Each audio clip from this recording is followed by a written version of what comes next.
bom? Junto com professora Renata, professor Antônio Rivas, professor Tomás e professor José, a gente completa esse timaço aí de cirurgia. Então hoje, para vocês entenderem, eu vou explicar um pouquinho como vai ser a nossa semana, eu vou explicar para vocês o que vai vir aí, os novos avisos aí para essa semana inteira, que a gente vai ter atividade a semana todinha até domingo, tá bom? E depois eu vou explicar como vai funcionar a atividade de hoje. Para quem segue as nossas redes sociais, já viu, semana passada a gente teve a semana inteira do Desmistificando a Banca, tá certo? Que é um passo muito importante para vocês. Quem segue o Estratégia Med já sabe o que a gente defende, que são as questões, certo? Os 3 Qs. E, além disso, pessoal, vocês precisam conhecer a banca que vocês estarão prestando, tá bom? Então, tá chegando perto da prova, tá chegando o momento de vocês sentarem e começarem a conhecer isso. E para isso eu vou mostrar algumas coisinhas para vocês. Antes de eu começar aqui, vão me falando aí no chat, eu quero saber 3 informações hoje. A primeira, de onde vocês são, eu quero conhecer vocês, tá bom? Antes da gente começar. O que vocês vão fazer, se vocês estão prestando residência já esse ano, se estão estudando e vão prestar daqui a alguns anos, tá bom? E onde vocês querem prestar, se vocês querem prestar na Santa Casa, tá certo? A Santa Casa foi onde eu fiz minha cirurgia geral, depois eu fiz cirurgia de cabeça e pescoço no HC, fiz a prova da Santa Casa 2 vezes, né? A primeira para cirurgia geral, depois para cabeça e pescoço. Então é uma prova que eu conheço razoavelmente e por ter feito cirurgia lá, eu conheço muito bem o serviço e eu sei exatamente assim o porquê que eles cobram algumas coisas e através da engenharia reversa que eu vou explicar para vocês, eu cheguei em várias conclusões aí que eu vou trazer para vocês bem mastigadinho para vocês não esquecerem de estudar nada que pode cair na prova de vocês, tá bom? Então, vamos lá.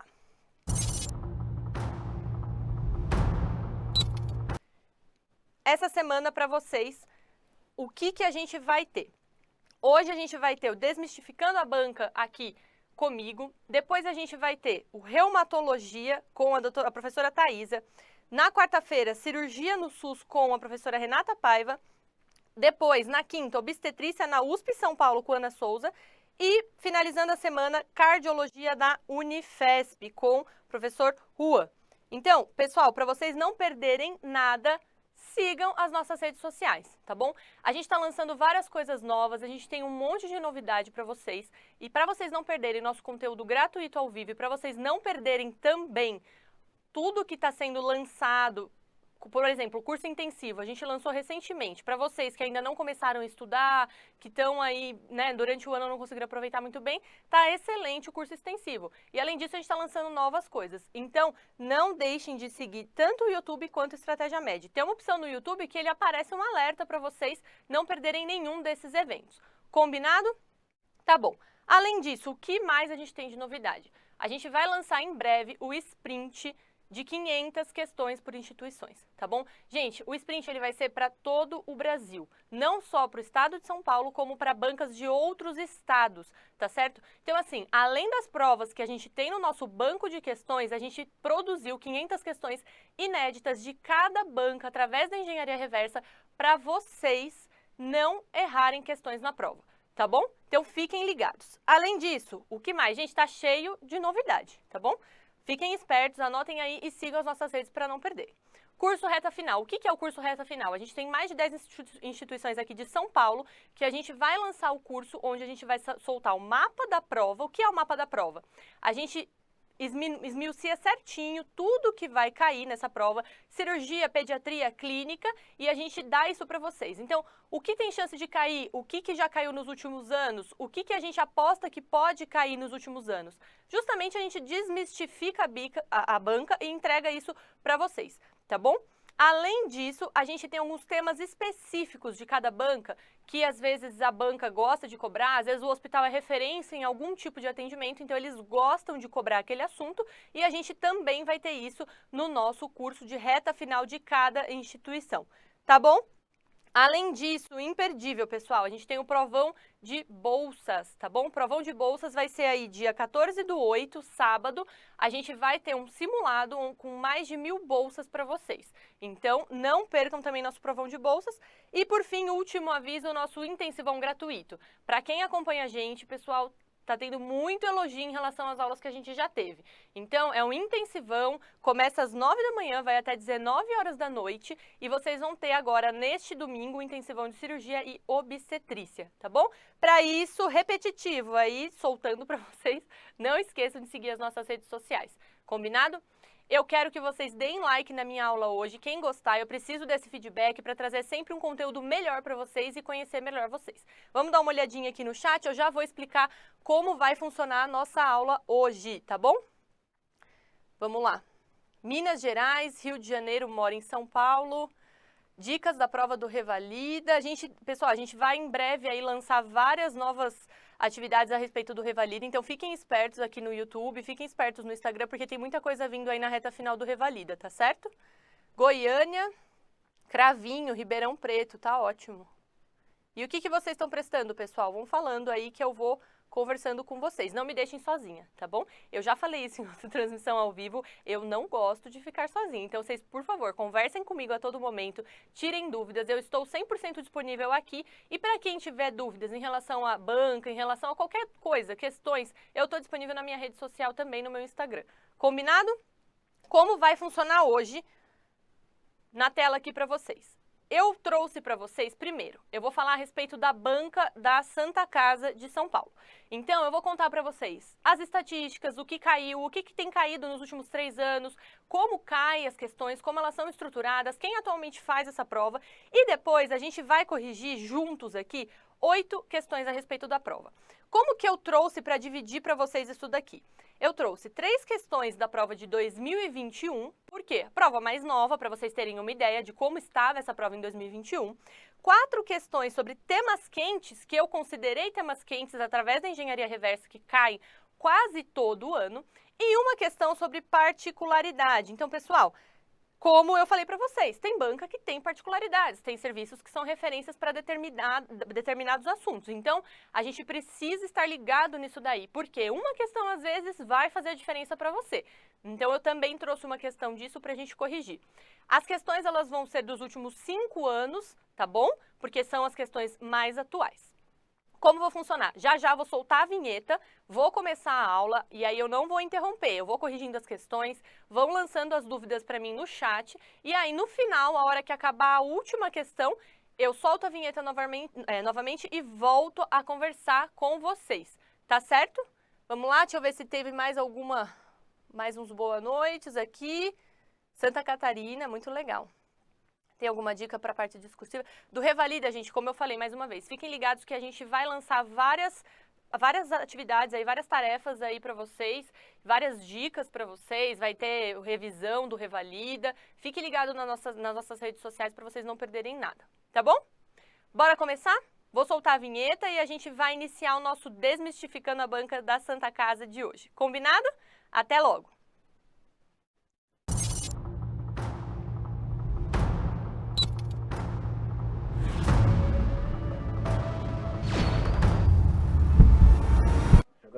Olá, estrategistas, tudo bem? Vamos hoje a mais um evento Desmistificando a Banca da Santa Casa de São Paulo de Cirurgia. Para quem não me conhece, eu sou a professora Tayla do time de cirurgia, sou cirurgia de cabeça e pescoço e fiz a minha especialidade na cirurgia geral da Santa Casa de São Paulo, então foi uma das minhas casas, tá bom? Como que vai funcionar hoje a nossa atividade aqui? Primeiro, pessoal, vou explicar para vocês a respeito da prova. Como foi a prova de 2021 da Santa Casa? Então, assim, gente, nos últimos 4 anos, desde 2018, quem tem feito a prova da Santa Casa é a Quadrix, tá bom? Se vocês entrarem no site, vocês têm acesso, vocês vão ver. E como que funcionou isso? Antes de 2018, a prova da Santa Casa, ela era feita pela Irmandade da Santa Casa. Então, era uma prova própria, eles mesmos faziam. 2017, isso daí foi rompido e a prova começou a ser feita pela VUNESP, que foi o único ano que a VUNESP, na época, fez essa prova.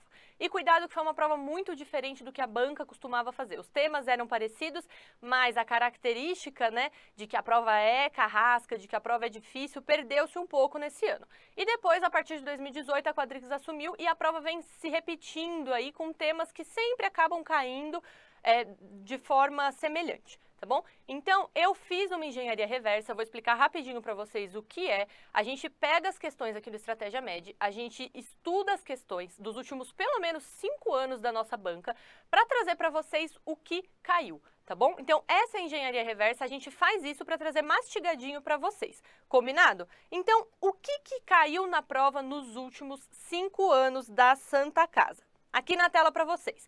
Então, baseado na engenharia reversa do tema de cirurgia geral, gente, como vocês podem ver aqui, mais da metade da prova foi sobre trauma e abdômen agudo, tá bom? Não é surpresa, né, baseado em todas as outras provas, se vocês forem olhar em outras bancas, esse padrão acaba se repetindo um pouquinho, tá bom? Mas tem alguns temas e algumas particularidades desses dois assuntos que eu vou trazer para vocês já já.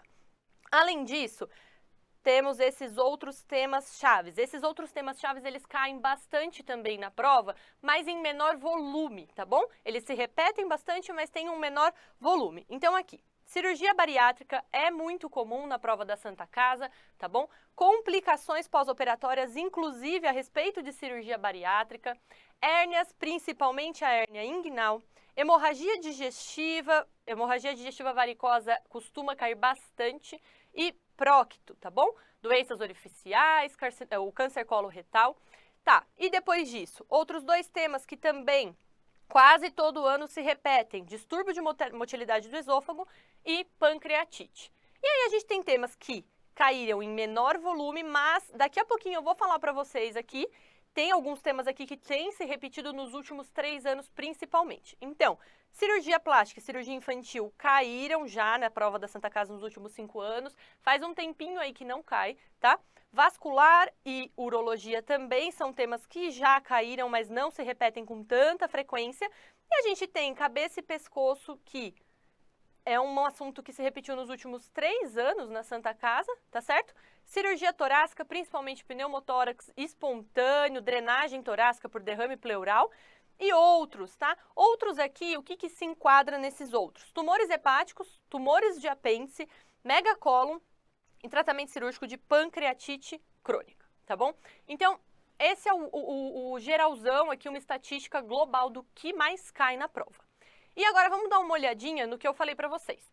Trauma e abdômen agudo não é surpresa que cai muito na prova de cirurgia geral. Então, se vocês estiverem com isso alinhado, vocês já garantem aí a prova 50%. Só que a prova da Santa Casa, ela tem uma característica de dificultar um pouquinho. Tem questões que são bem difíceis. Então, ela cobra, às vezes, alguns assuntos que são um pouco complexos. Classificação de trauma. Então, tem algumas coisas mais delicadas. Por isso, eu esmiucei para vocês, principalmente esses dois temas de trauma e abdômen agudo, para vocês saberem o que vocês vão direcionar para essa banca. Então, vamos lá. Sobre trauma, gente, metade, assim, ó, quase metade das questões de trauma, se vocês forem ver aqui, na verdade, né, 2/3 vai se relacionar a trauma abdominal e pélvico e avaliação inicial via aérea e trauma torácico, tá bom? Então, se vocês tiverem isso na ponta da língua, você vai garantir aí, pelo menos na prova, a prova tem 20 questões de cirurgia, então equivale a 35% disso trauma. E desses 35%, 20% equivale a essas questões aqui. Então, você vai garantir aí pelo menos 4 questões na prova, 4 a 5 questões, tá bom? Outro tema que cai, traumatismo crânioencefálico, principalmente as indicações de tomografia, tá? Choque e trauma cervical já caíram também. Trauma, teve uma questão nesses anos todos aí, que caiu de trauma músculo-esquelético, tá? Então, é um assunto aí, mas eu nem coloquei aqui porque é muito raro de cair. Combinado? Então, assim, vocês precisam saber trauma abdominal, trauma torácico, TCE e dar uma lida a respeito dos ferimentos penetrantes cervicais e choque, o manuseio do choque. Normalmente, o choque ele cai junto com as outras questões, principalmente a parte de trauma abdominal. E de abdômen agudo, gente, o que vocês precisam saber? Abdômen agudo, gente, vocês precisam saber abdômen agudo inflamatório, tá bom? É o que despenca na prova da Santa Casa. São alguns temas principais que vão cair para vocês. Colecistite, gente, vesícula e vias biliares, tem muito na Santa Casa, então por isso eles cobram muito, tá? Então cai bastante na banca de vocês colecistite e colangite aguda. Diverticulite aguda cai bastante também e apendicite. Dá uma olhadinha aqui, isso daqui tudo é de abdômen agudo e inflamatório, gente. É grande parte deste tema. Então, se vocês estiverem com isso na ponta da língua, vai facilitar. Urgências abdominais. O que eu pus aqui, coloquei e quero dizer para vocês a respeito das urgências abdominais? Eles cobram alguns conceitos. Então, como funciona isso dos conceitos? Eles vão lá e vão cobrar para vocês sobre os exames iniciais no abdômen agudo, a definição de abdômen agudo. Eles vão cobrar algumas coisas nessas características, você saber diferenciar os 5 tipos de abdômen agudo cirúrgicos. Outra importante informação, eles gostam que vocês saibam diferenciar o abdômen agudo cirúrgico do abdômen agudo clínico, tá bom? Então essas coisas também caem, foi por isso que eu coloquei como urgência. Outro tema que cai, abdômen agudo perfurativo, e já caiu uma ou outra questão de abdômen agudo vascular também, tá bom? Então, principalmente saber diferenciar o abdômen agudo perfurativo e vascular, uma vez que tem uma certa semelhança aí na clínica. Então, trauma e abdômen, gente, é mais ou menos isso que cai. O que não caiu na prova nos últimos 5 anos, tá? Poucos assuntos, de fato, nunca caíram aí nesses últimos 5 anos e são esses 4. Então, anestesiologia não caiu nesses anos, nutrição, cicatrização e a resposta endócrino-metabólica ao trauma também não caíram, tá bom? Por incrível que pareça, alguns temas que muitos de vocês consideram mais difíceis, mais complicados, não caíram. E aí, o que caiu nos últimos 3 anos, pessoal, que eu oriento vocês a prestarem bastante atenção aqui. Vocês vão prestar atenção que eu vou me repetir em alguns temas, mas cada vez eu vou esmiuçar mais o que caiu de cada tema, tá bom?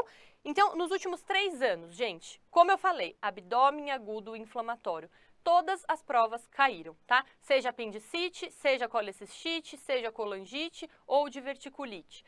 Trauma abdominal fechado. Cai penetrante? Cai, mas o que mais caiu nas provas e todos os anos se repetiram, trauma abdominal fechado, tá bom? A conduta, saber classificar as lesões de órgãos sólidos, saber tratamento não operatório, combinado? Via aérea e trauma torácico, tá? Trauma torácico, contusão pulmonar é um tema que eles gostam bastante e a via aérea cirúrgica também. Então, caiu bastante questão sobre isso e todo ano, nos últimos 3 anos, tiveram pelo menos uma questão de cada desses temas que eu tô trazendo aqui para vocês e muitas delas tiveram mais de uma questão sobre o tema, tá bom? Hérnias inguinais, no outro eu coloquei como hérnia, mas o que eles mais cobram são as hérnias inguinais, tratamento das hérnias inguinais, complicações pós-operatória, dor pós-operatória, cai bastante na Santa Casa, tá bom? Saber classificar a hérnia, saber o tratamento, diferença do tratamento da hérnia inguinal, da hérnia femoral, tá bom? Prócto, gente, prócto caiu também os últimos 3 anos. E como que caiu dividido isso daí? Doenças orificiais, tá certo? E câncer coloretal. Principalmente a gente avaliar o risco do câncer coloretal. Então, eles cobram bastante isso daí, colonoscopia, a prevenção do câncer coloretal, tá bom? E por incrível que pareça, cirurgia de cabeça e pescoço, a minha praia. Então, assim, gente, não é um tema que realmente costuma ser muito cobrado nas provas de cirurgia geral. Mas, curiosamente, nos últimos 3 anos caíram questões de cabeça e pescoço, uma questão em cada prova. Então, caiu uma questão a respeito de glândula salivar, caiu uma questão a respeito de tireoide, caiu uma questão de abscesso cervical. E provas mais antigas, dos 5 anos atrás, também caíram questões de cabeça e pescoço. Então, como é um tema que vocês não têm por hábito de estudar muito, porque não está entre os top 10 de todos os concursos, eu considerei colocar aqui. Se vocês forem ver na nossa estatística, ele nem está aqui como o que tem maior número de questões, mas ele se repetiu nos últimos anos, tá bom? São só 3 questões, porém todos os últimos anos caíram. E é um assunto rápido de vocês estudarem, porque normalmente o que cai é abscesso, glândula salivar ou tireoide, são questões fáceis. Então é aquela questão que você não pode errar, tá bom? Por isso que eu coloquei esse tema aqui. Combinado? Agora eu vou falar dos temas frequentes nos 5 anos, mais esmiuçado ainda. Vamos lá? Terminando aqui, a gente já vai começar as nossas questões. Então, gente, de ferimento de trauma torácico, além da contusão pulmonar, isso daqui, se vocês não estudarem, vocês vão errar para a prova e vai cair na prova de vocês. Ferimento de transição tóraco-abdominal. Se eu tivesse que fazer uma aposta com vocês, eu apostaria que o ferimento de transição tóraco-abdominal pode cair. Longe de mim querer prever a banca, não. Mas assim, se eu fosse fazer uma aposta, se eu estivesse estudando para a prova da Santa Casa, eu estudaria ferimento de transição tóraco-abdominal. Tá bom, o que mais? Trauma abdominal fechado, como eu falei, principalmente baço, fígado ou rim. Cai muito classificação de lesão de órgão sólido na prova da Santa Casa. Não para você dizer qual é a lesão, então, qual o percentual de lesão daquele trauma do fígado. Não, não é isso. Ele traz uma lesão hepática grau 3 e que é a conduta. Então, estudem isso, estudem a classificação baseada em cada conduta, principalmente tratamento não operatório. Deixa eu colocar aqui, TNO, tá? Eles gostam bastante desse assunto, gostam que vocês esmiuçem esse assunto, tá bom? Diverticulite, cai tratamento principalmente, a classificação de Rinchen e o tratamento. Cabeça e pescoço, eu já falei bastante para vocês, então tá checado. Aqui, cirurgia torácica, derrame pleural e pneumotórax espontâneo, eles gostam desse tema também, viu, gente? Se repetiu bastante nos últimos anos. Mega esôfago. Essa é uma particularidade da Santa Casa, tá bom? Eles cobram bastante mega esôfago. Tem muita questão que caiu nos últimos anos. E é outra coisa que pode dar rasteira em vocês, porque não é um assunto que vocês costumam ter na ponta da língua, igual trauma, igual abdômen agudo. E é aquela questãozinha que pode fazer a diferença. Então, vale a pena estudar classificação, tá bom? O diagnóstico e o tratamento. Qual é o tratamento cirúrgico para cada tipo de classificação do megaesôfago? O que mais? Prócto. Doença orificial, gente, estudem. Fissura anal, hemorroida, fístula, porque cai. Todo ano eles vão alternando. Cada ano cai uma hemorroida em um ano, as complicações, eles cobram muito conceito, principalmente disso, tá bom? Colecistite aguda vai também, outro tema, gente, vai estar na prova de vocês. Vai ter uma questão de colecistite aguda, ou de colangite aguda, ou de coledocolitíase, vai cair vesícula e via biliar. Todo ano cai na prova da Santa Casa também, e também aposto que vai cair. Hernia inguinal, outro assunto que eu já repeti bastante vezes, vai cair. Complicações pós-operatórias, e aí tem algumas particularidades, assim, da Santa Casa que eles gostam. Eles gostam bastante de fístula, né, complicação com fístula, deiscência e drenos, tá bom? As condutas. E aí eles cobram bastante também a bariátrica, a cirurgia bariátrica, principalmente nesse aspecto, tá? Das complicações pós-bariátrica. E por fim, não menos importante, pancreatite aguda. Também, gente, junto com vesícula e via biliar cai. Tá? E tem bastante questão de pancreatite aguda, as complicações da pancreatite aguda, a curto e longo prazo, conduta, tá bom? Já caiu a classificação de risco da pancreatite, já caiu a PASH 2, então fiquem espertos em classificação e tratamento e as complicações que podem causar. Por fim, particularidades da banca, que é onde ela quer te derrubar, tá bom? Tumores hepáticos, cai, tá bom? Tratamento cirúrgico da hipertensão portal é um tema bem difícil e já caíram algumas questões. Tratamento cirúrgico da pancreatite crônica, menos comum, mas já caiu uma, duas questões aí nesses anos todos. E esôfago, gente. Esôfago já é um tema que cai bastante, tá bom? Acalásia, megaesôfago, ruptura espontânea de esôfago, isso tudo aí caiu.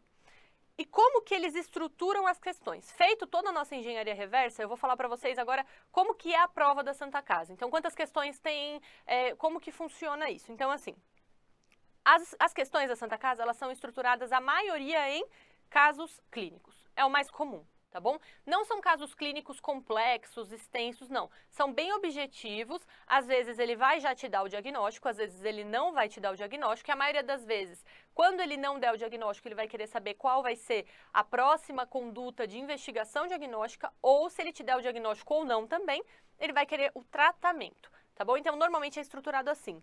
E uma questão interessante, a prova da Santa Casa, a gente não costuma, pelo menos a parte de cirurgia geral, não costuma cair imagem. Então, não costuma cair uma imagem de uma tomografia para você fazer uma análise, dizer, não. Eles não costumam cobrar muita imagem na prova. Combinado?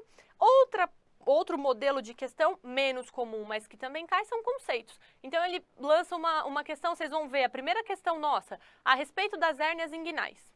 E são conceitos. Tá bom? Então, eles também cobram isso e dentro desses conceitos, principalmente diagnóstico, tá? Tratamento de complicações e muito pouquinho, mas cai de epidemiologia. Combinado? Como que vai funcionar agora a nossa atividade, então? Eu escolhi 8 questões para vocês. Dessas 8 questões, 3 do ano de 2021, 4 que são os temas quentes desses que eu falei para vocês que caem quase todo ano, esses que nos últimos 3 anos se repetiram, então... A gente vai discutir essas questões e uma das particularidades para a gente discutir um tema que talvez vocês não tenham tanta afinidade assim, tá bom? Qualquer dúvida podem mandar no fórum. Então, na tela para vocês, começando com as questões de 2021. Questão aqui na tela, dê uma lida. Com relação à hérnia inguinocrural, qual é a alternativa incorreta? Então, pessoal, eu vou ler para vocês alternativa por alternativa e já vou ir corrigindo, revisando o tema com vocês. Então, primeiro, alternativa A. O diagnóstico da hérnia inguinocrural é feito por meio do exame clínico. Somente serão solicitados os métodos de imagem quando houver dúvida diagnóstica. Primeiro, gente, o que é a hérnia inguinocrural? Para quem não conhece o termo crural, crural é de femoral, tá bom? Então, são as hérnias inguinofemorais. É uma forma diferente de você chamar a hérnia inguinofemoral, tá bom?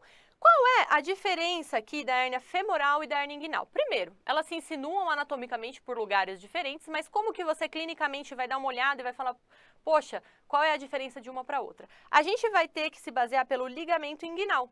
Então, as hérnias que estarão acima do ligamento inguinal, como na imagem aqui, elas são as hérnias inguinais. As hérnias que estiverem abaixo do ligamento inguinal são as hérnias femorais. Nem sempre, gente, ao exame físico é tão fácil de você fazer essa distinção. E mesmo com o exame de imagem, às vezes você também tem essa dificuldade. É uma topografia, uma região tridimensional muito complicada ali de você, às vezes, identificar pelo exame de imagem, tá bom? Fato é que o diagnóstico da hérnia, ele é clínico, tá bom? A gente não vai pedir exame de imagem sempre para as hérnias inguinais e as hérnias femorais também. Então, o diagnóstico é clínico e quando que a gente vai pedir? Na dúvida diagnóstica, tá?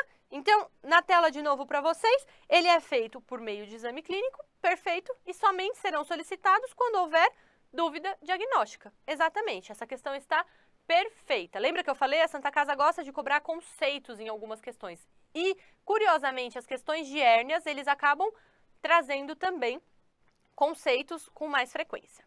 Alternativa B. O tratamento cirúrgico ele é indicado para mulheres com hérnia inguinocrural, seja ela sintomática ou assintomática. Então, qual que é o nosso objetivo de tratar uma hérnia inguinal? Por que a gente não fala, deixa lá, se o paciente não sente dor, não está incomodando, deixa a hérnia lá? Porque ela tem um risco de encarceramento, tá bom? E aí a gente tem uma certa diferença entre o homem e a mulher nesse aspecto. Por quê? A hérnia inguinofemoral na mulher, ela é menos comum do que no homem. Ela é muito mais prevalente nos homens. E quando ela acontece na mulher, ela é complicada, entendeu? Então, infelizmente, nós mulheres, quando temos hérnias inguinais, a gente sofre desse problema. E como que ela complica? Ela complica porque a femoral é mais comum na mulher, ela complica porque ela é mais recorrente, então a recidiva é mais fácil, e normalmente ela tem maiores complicações com encarceramento, então encarcera mais fácil. Por isso, a gente tem essa diferença. O tratamento da hérnia inguinofemoral na mulher ela é diferente no homem. Na mulher, a gente sempre vai operar. No homem, a gente vai priorizar operar quando? Quando ele tiver sintomas ou femoral. Por que a gente opta por sempre estar operando as hérnias femorais? Porque a hérnia femoral, ela tem maior risco de encarceramento, tá bom? Então, a gente acaba optando por isso. Então, de fato, o tratamento cirúrgico é indicado para mulheres com hérnia inguinocrural, independente dos sintomas.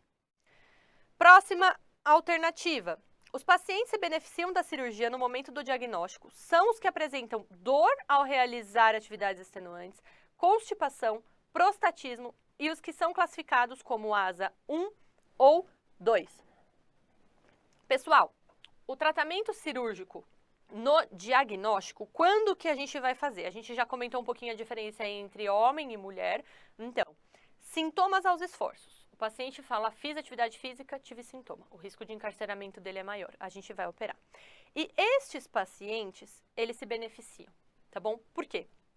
70% em 2 anos eles vão ter sintomas, eles podem ter complicações e vão acabar se beneficiando. Constipação aumenta a pressão intraabdominal.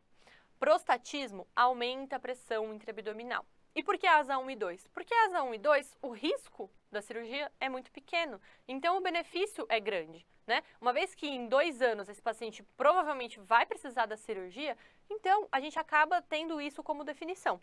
E a hérnia complicada não tem jeito, diagnosticou, gente, clinicamente você olhou, tá complicada, encarcerada, a gente vai indicar a cirurgia. A gente apresenta apenas exceção nas crianças, que a gente pode tentar reduzir com um tempo maior, mas aí é outro assunto. Tá certo? Então, de fato, essa alternativa está correta. Essa questão, gente, se vocês forem ler a Sociedade Brasileira de Hérnia, ela é o guideline escrito. Eles tiraram o texto do guideline e montaram a questão. Então, dica para vocês para a prova da Santa Casa. Leiam, deem uma lida nesse guideline, porque tem algumas condutas que são mais específicas e que, se vocês lerem em outras fontes, talvez não vai ter tão certinho da forma como a Santa Casa cobrou nessa questão por um exemplo. Vocês vão ver isso nas próximas duas alternativas. Então, a alternativa D, que é a correta, grifei em vermelhinho para vocês. A tomografia, ela deverá ser o exame inicial nos casos em que a história for condizente com hérnia e o exame físico for vago. Gente, o que eu falei para vocês? Diagnóstico é clínico. Mas qual vai ser o exame que a gente vai fazer? Ultrassonografia. Gente, a ultrassonografia ela é boa para estruturas superficiais. A hérnia ela é uma estrutura superficial. Então, normalmente, a gente consegue diagnosticar. Se tiver um paciente obeso, a gente vai ter um pouquinho mais de dificuldade. E aí a gente pode lançar a mão da tomografia ou ressonância. A ressonância é a que tem a maior sensibilidade e especificidade, tá bom? Mas o exame menos custoso, de maior fácil acesso e que tem menor risco para o paciente é a ultrassonografia. Então, não é o exame inicial, tá bom?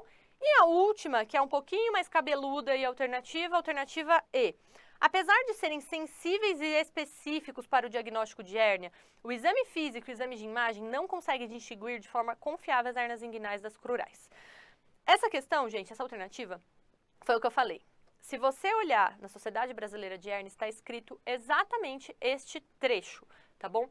E, de fato, a ressonância, a tomografia, o ultrassom, eles têm uma alta sensibilidade e especificidade para o diagnóstico, mas nem sempre para diferenciar a hérnia inguinal da hérnia femoral, tá bom? E o exame clínico também. O exame clínico normalmente é o que a gente usa para diagnóstico, mas nem sempre para diferenciar as hérnias. É exatamente o que ele fala aqui. Não consegue distinguir de forma confiável as hérnias inguinais das crurais, tá? Fato é que, se elas tiverem, o que mudaria seria, as hérnias femorais, elas sempre teriam um tratamento cirúrgico, tá bom? Mas as hérnias sintomáticas, que são a maioria, vocês lembram que eu falei, 70% vai precisar de cirurgia pelo menos 2 anos depois do diagnóstico imediato. Então, às vezes a gente acaba descobrindo isso no intraoperatório e muda muito pouco aí em relação à técnica cirúrgica, tá bom? Então, você tem que estar preparado para se deparar, às vezes, com uma hérnia femoral. Tá? Mas a maioria das vezes a gente vai conseguir fazer esse diagnóstico. Por isso essa questão aí, essa alternativa, ela ficou um pouco aí duvidosa, mas esse trecho está lá na Sociedade Brasileira de Hérnias. Combinado? Vamos partir para a próxima? Próxima questão, questão número 2. Um paciente de 15 anos de idade foi ao pronto-socorro com quadro de dor abdominal há 36 horas. Então, um paciente com abdômen agudo. A princípio, mesogástrica, que se localizava em fossa ilíaca direita. No exame, o paciente tem defesa e dor à percussão na fossa ilíaca direita. Com base nesse caso, assinale a alternativa que apresente a melhor conduta. Vamos lá, pessoal. Abdômen agudo. Lembra que eu falei? Cai na Santa Casa. E eu vou mostrar para vocês como cai. O abdômen agudo, ele é aquela dor abdominal que motiva o paciente a ir ao pronto-socorro. Isso é a definição de abdômen agudo. A gente vai ter o cirúrgico e o clínico. Dê uma olhadinha, é uma dor que tem já 36 horas, tá bom? Que se localizava no mesogástrio e que foi para a fossa ilíaca direita, a dor caminhou para a fossa ilíaca direita. E o paciente, ele tem defesa e dor à percussão. Dor à percussão, pessoal, localizado ali na região, significa peritonite localizada, tá bom? Então, ele tem uma peritonite, ele tem uma inflamação do peritônio parietal ali, que está causando essa peritonite localizada. Gente, homem de 15 anos, vamos lá. Essa questão parece básica, né? Mas acredite que tem muita gente que pode errar. Por quê? Por vício na hora de conduzir esses casos em pronto-socorro. Então, como que é feito o diagnóstico de apendicite aguda, gente? O diagnóstico de apendicite aguda, ele é clínico, tá? A gente não precisa depender da tomografia, principalmente em homens jovens, tá bom? Homem jovem, gente, principalmente homem jovem magro, que o exame físico é confiável, o diagnóstico vai ser clínico. E por isso a Santa Casa colocou essa questão, tá? Porque hoje a gente tem um excesso de pedidos aí de tomografia, ultrassonografia, ninguém consegue diagnosticar clinicamente, não confio. Então, assim, a tecnologia vem para nos ajudar, mas a gente tem que pensar também no ônus que isso traz para o paciente, tá? Então, o diagnóstico da apendicite, ele é clínico. Quando que a gente vai pedir exame de imagem? Aqui. Quando tem uma história mais de 48 horas, gente, a gente vai pedir o exame de imagem. Normalmente, a gente vai pedir a tomografia, porque é a que vê melhor complicação, tá bom? Para diagnóstico, a gente pode pedir a ultrassonografia, mas para complicação, o melhor exame é a tomografia. Quadros atípicos, que é comum em criança, porque criança não consegue manifestar para você como é a dor, onde localiza, então é mais difícil. Idosos, primeiro, não é tão comum o diagnóstico de apendicite em idoso demora mais para apresentar sinais infecciosos. Pacientes imunocomprometidos por um motivo semelhante do idoso, uma vez que idoso também é imunocomprometido, né? Obeso, porque tem uma dificuldade no exame físico, assim como gestantes. E mulheres em idade fértil, por diagnóstico diferencial. Qual que é o quadro clínico da apendicite? Dor em mesogastro, que irradia para a fossa ilíaca direita, associado de inapetência, febre, náusea e vômito, podendo ter alteração urinária ou de hábito intestinal, tá bom? Esse quadro clínico característico, que é o clássico, ele está presente em apenas 50% dos pacientes, tá bom? Então, às vezes, você não vai ter um quadro tão típico e aí você vai precisar fazer o exame de imagem. Mas notem, gente, o paciente tem 15 anos e tem uma história completamente característica da apendicite aguda. Então, a gente já fechou o diagnóstico para ele, é apendicite aguda. Qual vai ser a conduta? O que a gente vai fazer agora? Vamos ver alternativa por alternativa. Alternativa A, ultrassonografia de abdômen. É o exame que a gente escolhe principalmente para crianças e gestantes, tá bom? É o primeiro exame.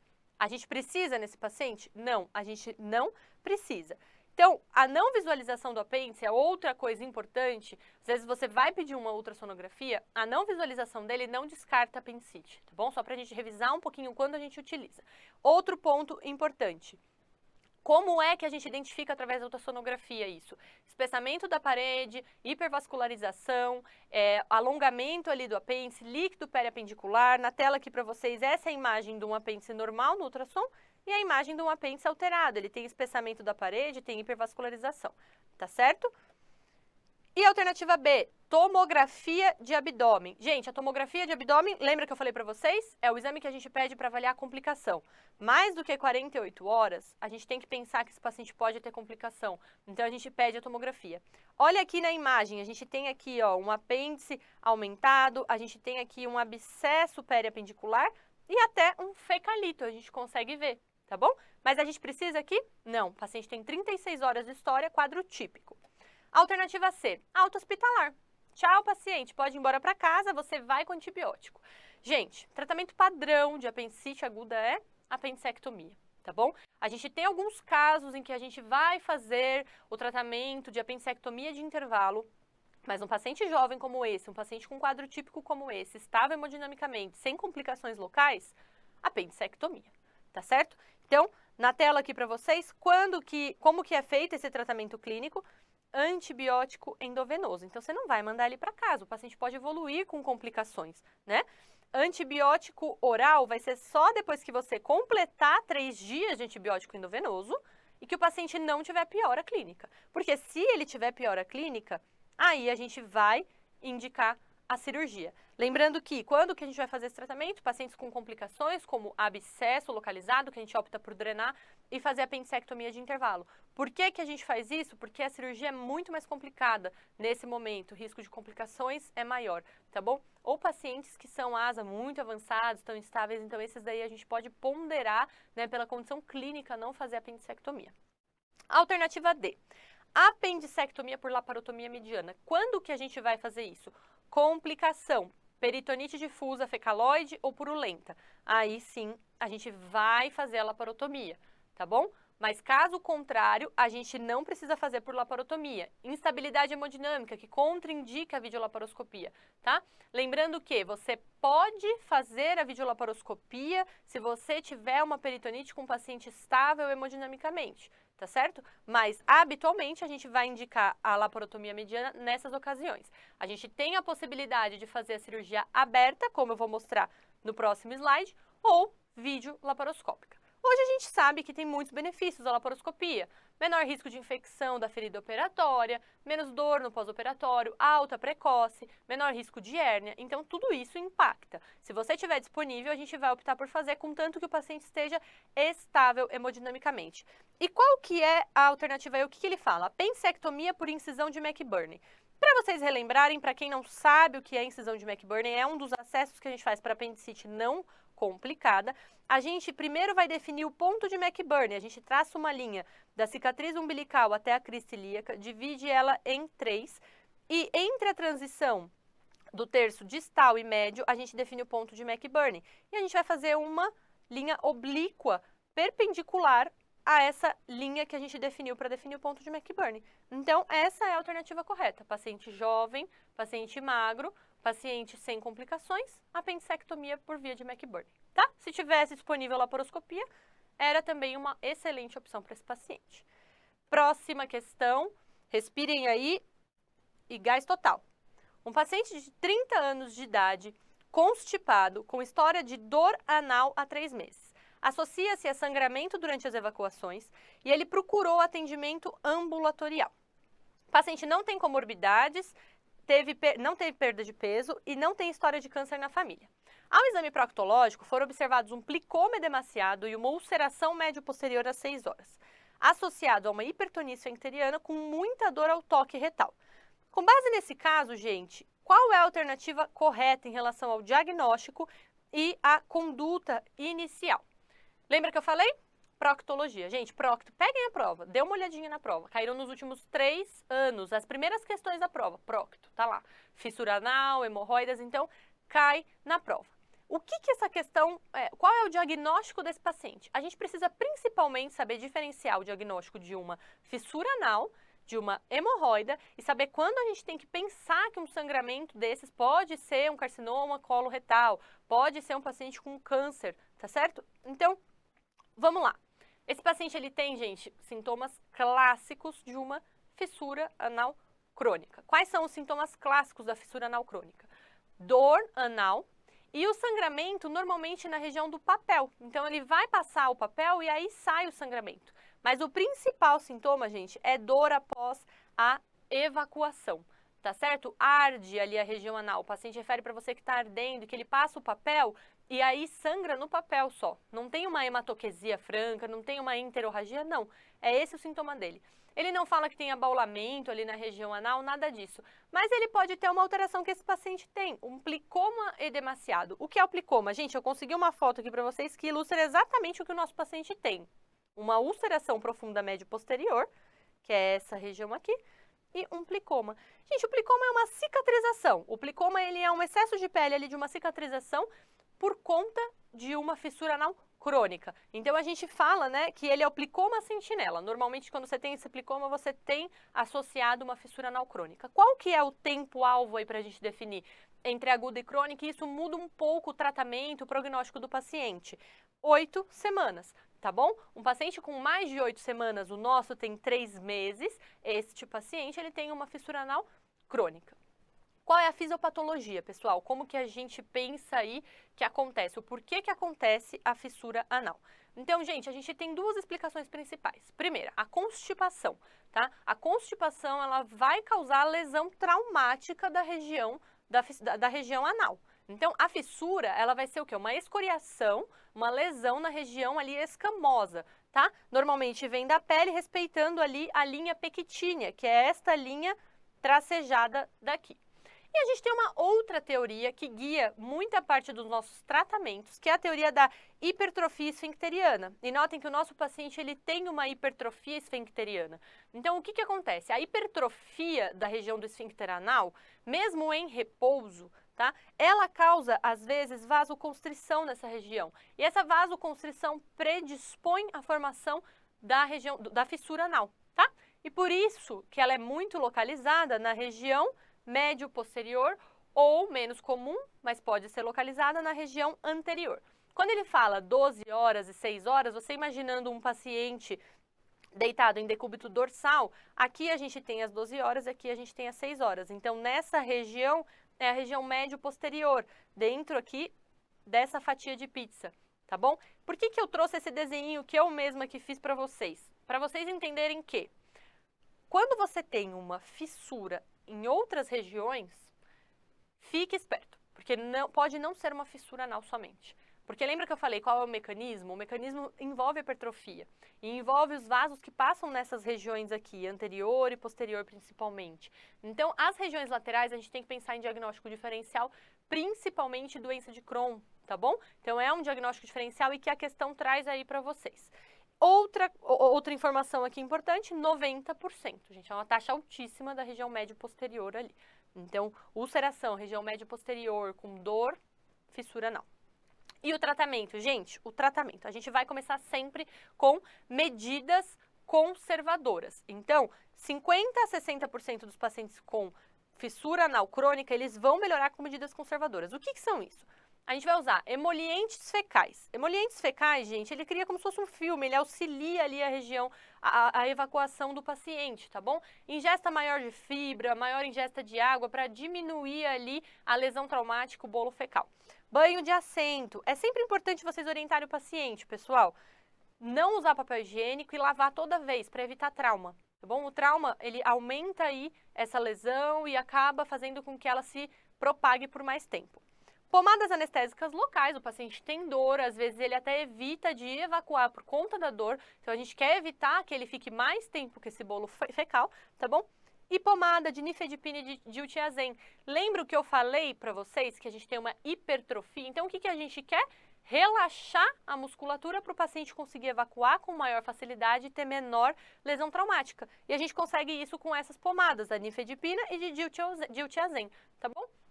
A cirurgia, gente, a gente vai fazer quando as medidas conservadoras elas não forem eficazes, tá certo? E qual que é a cirurgia padrão? Esfincterectomia interna lateral. Esse é o tratamento cirúrgico. Aqui, inclusive, a gente consegue considerar essas pomadas como uma esfincterectomia química, porque ela relaxa. A esfincterectomia interna lateral, ela vai fazer um relaxamento e a ideia é não pegar ali a musculatura da região anal, por quê? Qual que é o problema dessa cirurgia? A gente pode ter incontinência fecal e aí é muito chato para o paciente. Então, analisando alternativa por alternativa. Alternativa A, fissura anal crônica e aumento de ingesta de fibras e de líquidos e pomada de diltiazem 3 vezes ao dia. O que eu falei? O paciente tem uma fissura anal crônica, 3 meses, e o tratamento conservador é a primeira opção, porque 60% vai melhorar e não vai precisar de cirurgia. Então, essa está correta. E as outras alternativas? Letra B, doença de Crohn e colonoscopia com tratamento com terapia biológica. Lembra o que eu falei? Prestem atenção aqui. Qual que é a localização das fissuras que a gente vai suspeitar de Crohn? Laterais. Não é o caso da paciente aqui em questão. Ela não tem outros sintomas aqui também associados, tá bom, pessoal? Plicoma hemorroidário trombosado com ulceração e pré-operatório. Eu trouxe até uma imagem para vocês verem, gente. O plicoma hemorroidário trombosado, aqui na tela para vocês, ele se apresenta violáceo, o paciente tem uma nodulação na região anal. O plicoma é uma pele, tá? Não é essa região globosa, dolorida que ele tem. Então, ele sente um abaulamento ali. E você vê a região violácea, distendida, tá bom? Então, não é o quadro clínico característico da paciente. Fissura anal crônica, correto, perfeito, a gente tem o diagnóstico. Aumentar a ingesta de fibra e líquido, perfeito. Solicitar colonoscopia, manometria e pré-operatório, gente, a gente está diante de uma paciente de 35 anos de idade que não tem um sangramento de grande monta, não tem nenhum fator de risco para câncer coloretal. A gente tem que tomar cuidado porque doença orificial, às vezes, a gente vai cego no diagnóstico e esquece do câncer coloretal. Mas a gente tem que pensar em outras possibilidades, outros sintomas associados, né? A gente não pode tirar da nossa cabeça que é um carcinoma coloretal. Não. A gente tem que saber que perda de peso, um sangramento mais importante, fezes em fita, por um exemplo. Então, tem algumas outras características aí pra gente fazer. E, além do mais, por que a gente vai pedir pré-operatório? O tratamento é clínico, lembra? Medidas conservadoras, então não faz parte aí. E a alternativa E, ele insiste aqui na doença de Crohn, que a gente já falou, lembra da nossa bolinha lá, lateral? Então, incorreto. Próximas questões agora, o nosso próximo bloco vão ser dos temas quentes. Então, aqueles temas que caíram nos últimos 3 anos.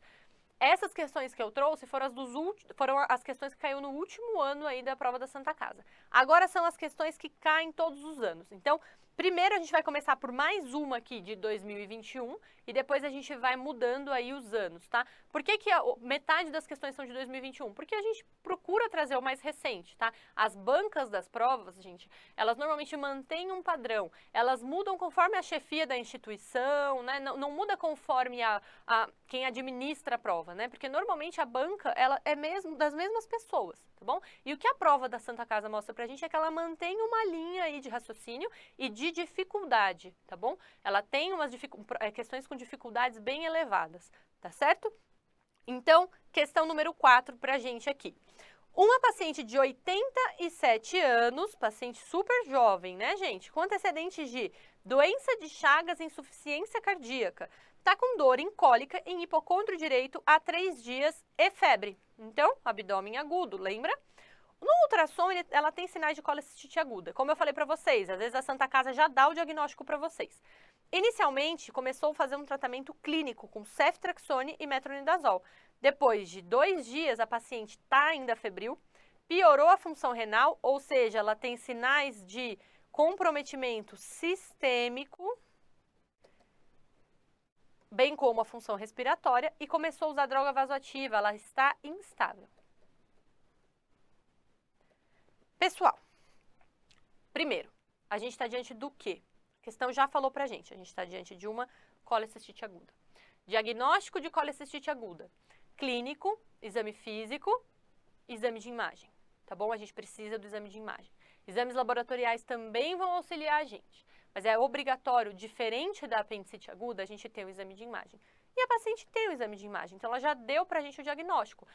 Dor em hipocôndrio direito, associado de febre, normalmente acompanhado de náusea, vômito, essa dor é intermitente e na ultrassonografia tem sinais de colecistite. A questão não fala pra gente se ela é uma colecistite litiásica ou alitiásica. Lembrando que a gente tem as duas etiologias, tá bom? Quando que a gente vai suspeitar da alitiásica? Paciente com uma comorbidade importante, internado em UTI. Nesse caso a gente não sabe, mas vocês vão ver, o tratamento aqui não vai mudar. Porque na colecistite a gente precisa ver qual é a asa do paciente, ou seja, o risco operatório, tá bom? Isso vai determinar a conduta. Então, assim, erraram. Nossa, iniciaram antibiótico, que absurdo, o tratamento era colecisté. Não, tá bom? Na colecistite é muito importante, inclusive, gravem aí pra vocês, anotem pra vocês darem uma olhada, diretrizes de Tóquio. Isso a Santa Casa gosta bastante também, tá bom? Lá tá bem esmiuçado critérios diagnósticos e tratamento baseado nas complicações. Então, você tem que avaliar como é essa colecistite, tá bom? Se ela é de baixo risco, moderado ou alto risco. Então, como que é feito o tratamento para essa paciente que tem doença de Chagas, 87 anos e insuficiência cardíaca? Aqui, gente, ela é uma paciente asa 3, 4 ou 5. E como que a gente sabe disso? Na tela aqui para vocês. Revisando o asa, gente, comigo aqui.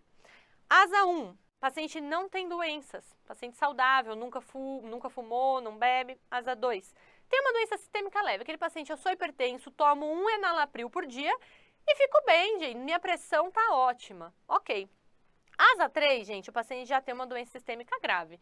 Eu não sei vocês, mas insuficiência cardíaca por doença de Chagas costuma ser uma doença grave, né? O paciente, às vezes, não consegue subir 2 lances de escada porque falta o ar. Imagina você entubar um paciente desse, submeter ele a uma videolaparoscopia, né? Então, assim, complica, entendeu? Asa 4, já a doença sistêmica é grave, é uma ameaça constante à vida, que pode ser o quadro aqui. Ele não deu maiores informações, mas a gente já sabe que é maior do que 3. Asa 5, gente, moribundo, tá bom? Tem grande chance de nem sobreviver à operação. E o asa 6 é um paciente declarado morte cerebral. Então, a gente sabe aqui, pessoal, nossa paciente é pelo menos um asa 3. Tem um comprometimento sistêmico importante, uma doença sistêmica grave. Combinado? Qual é o tratamento inicial? Uma vez que essa paciente ela estava estável hemodinamicamente, ela chegou bem, ela estava com dor e cólica, começaram um tratamento com antibiótico terapia. Tá bom? Então, a estabilidade hemodinâmica no paciente asa maior do que 3 te permite fazer antibiótico terapia. Lembrando, pessoal, antibiótico endovenoso, não me vai dar alta para essa paciente, porque esse quadro que aconteceu com ela internada podia ter acontecido na casa dela e ela vai morrer em casa. Então, não pode dar alta com antibiótico. Interna, inicia antibiótico endovenoso e depois transiciona se der tudo certo. Deu tudo certo? Não. Gente, deu ruim, deu ruim. ela começou a ficar febril, instável hemodinamicamente, disfunção de múltiplos órgãos, ou seja, não está funcionando só o antibiótico. E aí eu te pergunto, o que é a colecistite? Gente, vamos lembrar? Colecistite é a inflamação da vesícula. Principal etiologia, 90% dos casos, um cálculo migra para o infundíbulo da vesícula. Então, a vesícula aqui é um reservatório de bile.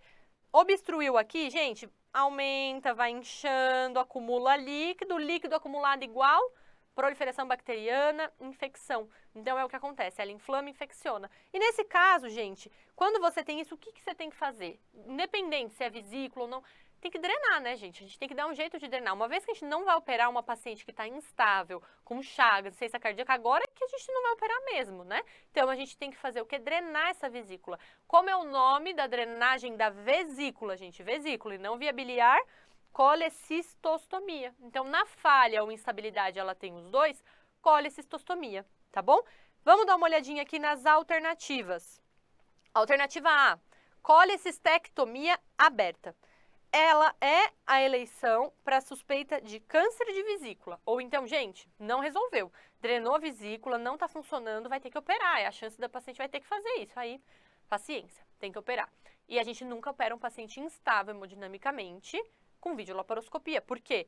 O pneumoperitônio diminui a ventilação, piora retorno venoso e piora a instabilidade. Então, normalmente em suspeita de câncer de vesícula a gente usa aberta hoje. Como eu falei na apendicite, a gente sabe. Videolaparoscopia diminui hérnia, dor. Gente, incisão de Cocker aqui, ela é transmuscular, causa muita dor para o paciente, tá bom? Aumenta o risco de hérnia. Então, assim, videolaparoscopia quando possível.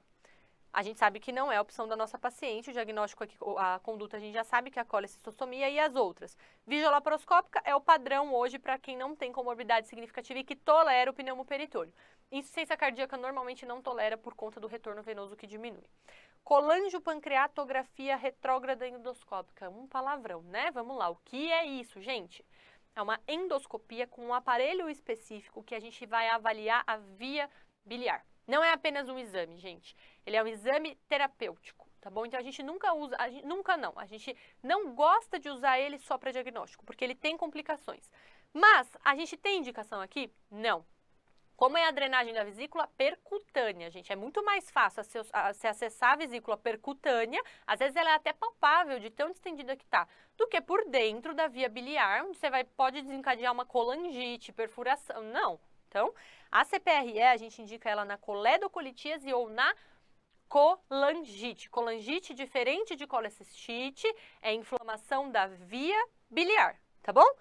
Troca de antibiótico para carbapenêmico. Gente, aqui a gente sabe que essa paciente ela veio de casa, então ela tem uma infecção comunitária, tá bom? Pode ser que ela não responda, a gente não sabe antecedentes, se ela já internou previamente, às vezes, né, por essa doença de Chagas, teve pneu, enfim. A questão não fala isso pra gente.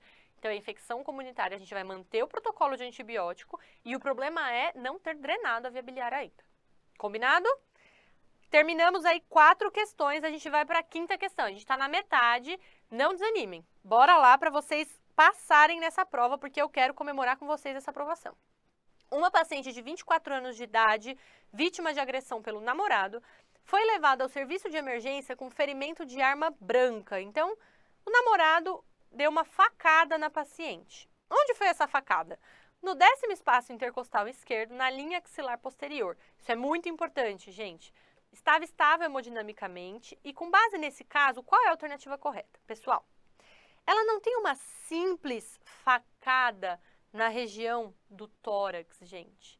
Ela tem uma facada na transição toracoabdominal. O que eu falei para vocês? Isso cai na prova da Santa Casa. Eles adoram. Transição toracoabdominal, zona de Ziegler. São as duas localizações específicas na região torácica que eles adoram. Então, estudem essas regiões anatômicas para vocês não errarem na prova. Por quê? Transição toracoabdominal, gente, aumenta o risco de lesão abdominal e diafragmática. Então, não é apenas um ferimento que pode causar uma lesão ali da cavidade pleural, uma lesão pulmonar, uma lesão de vasos, não. Ela pode causar lesão intraabdominal, tá bom? E diafragmática, que são cirúrgicas, combinado? Onde fica a transição tóraco-abdominal. Eu deixei um negócio bem discreto aqui, piscando assim para vocês, tá? É a dica para vocês não esquecerem. A gente tem os limites dos espaços intercostais, mas a dica que eu dou para vocês, abaixo do plano dos mamilos e acima do rebordo costal é a região de transição tóraco-abdominal. Então aqui, limite anterior, abaixo da linha dos mamilos, quarto espaço intercostal. Limite lateral, sexto espaço intercostal. Limite posterior, não é inferior, isso aqui é posterior, nas costas aqui, na região do dorso, nas costas do paciente. Qual que é? Sétimo espaço intercostal. E o inferior, que pega, esses daqui são todos os limites superiores, então ele vai fazendo o contorno da caixa torácica, certo? O inferior, o rebordo costal, porque abaixo do rebordo é abdômen, certo? Tá bom, dito isso, como que você investiga uma lesão de transição tóraco-abdominal? Pessoal, é diferente, tá bom? Você pode fazer o raio-x de tórax? Deve, você vai fazer o raio-x de tórax, ele é uma medida auxiliadora da avaliação inicial. Então, você vai fazer o raio-x de tórax, ok. Raio-x de tórax, normal, adeus, alta, sutura ali o ferimento, não. E vai se reconciliar com não, não, não. Então, assim, a gente tem que lançar mão de outros exames. E aí tem um problema, pessoal. Estes exames que estão aqui nessa rodinha para vocês, podem ser feitos? Podem. Eles vão descartar a lesão diafragmática? Muito provavelmente não, tá bom? Se o FAST tiver líquido livre na cavidade abdominal, o que ele te diz? Olha, pode ter lesão intraabdominal ou pode ter lesão diafragmática, ou seja, esse paciente tem que operar mesmo, a gente já sabe. Mas a tomografia de abdômen veio normal. A gente consegue descartar a lesão de diafragma? Não. E a lesão de diafragma, ela é cirúrgica, principalmente do lado esquerdo, tá bom? E o lavado peritoneal, pelo mesmo motivo, a gente tem baixa sensibilidade e especificidade para o diagnóstico de lesão diafragmática. Então, gente, paciente estável hemodinamicamente, laparoscopia, tá bom? Paciente instável hemodinamicamente, laparotomia, tá bom? Você faz o raio-x de tórax, paciente não tem hemotórax ou pneumotórax que justifique ali, você já viu a ausculta pulmonar desse paciente, né? Fez o diagnóstico clínico, a instabilidade não é de causa torácica, aí você assume que é abdominal, laparotomia exploradora. Combinado? Mas, como tudo na vida, nem tudo é tudo, nem tudo é sempre, desculpa, a alternativa que a gente tem é acompanhar esse paciente, tá bom? Pelos padrões da Santa Casa, eles gostam mais de fazer a laparoscopia, tá bom? Quando que talvez eles defendam, e eu acho que isso não vai cair para vocês numa prova de acesso direto, quando for do lado direito. Por quê, gente? Lado direito, o fígado é um órgão parenquimatoso denso, pesado, grandão, ele protege a herniação. Então, às vezes, você nem precisa corrigir ali e suturar. Então, o que pode fazer? Uma tomografia, ver se tem líquido livre na cavidade, porque se tiver, aí você precisa, né, descartar a lesão intraabdominal. E se não tiver, você só acompanha e observa esse paciente. Combinado? Então, essa é uma alternativa. Então, vamos ver uma por uma das alternativas. A drenagem de tórax está indicada nos ferimentos por arma branca torácicos. Gente, nem todo ferimento torácico precisa ser drenado. A gente vai inspecionar se não está saindo ar pelo ferimento, se não é um pneumotórax aberto. A gente vai auscultar para ver se está normal o ausculto ou não e vai percutir o tórax. E com isso, a gente vai definir já na avaliação inicial, mesmo sem raio-x, se ele tem alguma dessas daqui, aqui, indicações de drenagem de tórax imediata. Então, nem sempre indica-se a drenagem. Combinado? Próxima, que é a correta. Trata-se de um ferimento de transição toracoabdominal. Perfeito. Se o exame de FAST for positivo, está indicada a conduta cirúrgica. E se ele for negativo, está indicada a conduta cirúrgica, tá bom? Então, podia ser melhor ali elaborado, mas assim, é isso. FAST positivo, conduta cirúrgica, negativo, conduta cirúrgica. A gente vai ter que fazer pelo menos a laparoscopia, tá bom? Se o paciente ainda estiver instável, laparotomia já direto, tá? Lembrando, FAST negativo, ele não exclui lesão. E quando que a gente vai ver isso? Na alternativa C. FAST negativo, tá descartada a lesão. Não.